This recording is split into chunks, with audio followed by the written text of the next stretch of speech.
Ayan, abangan natin. Ayan si Diwata, o mga kaibigan.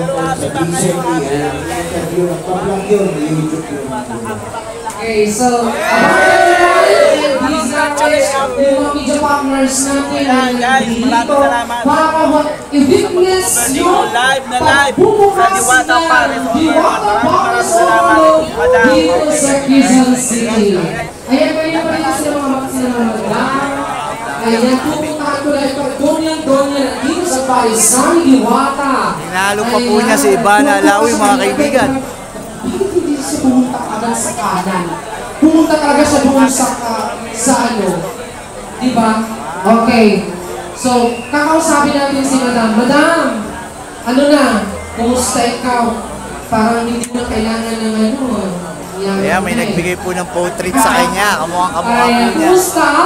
May pa-picture nga po. Hindi ka ba naiinitan dito? Pero ano, fresh yung ano.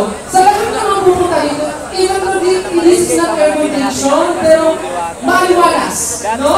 So hindi kayo maiinitan talaga kapag pupunta kayo dito para kumain. Tama ba ba? Tinanong ay balik na pala, pero hindi siya naiinitan, walang kapos-pos, walang kakawis-kawis po. Oo, walang hangin, walang aircon, pero hindi siya mainit. In fairness.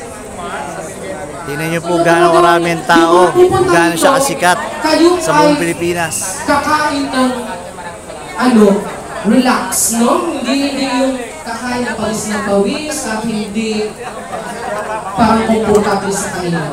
Diba meron lang kainan parang hindi komportable. Pero dito, very comfortable kayong kakain sa Diwata Paris Overload dito sa Quezon City.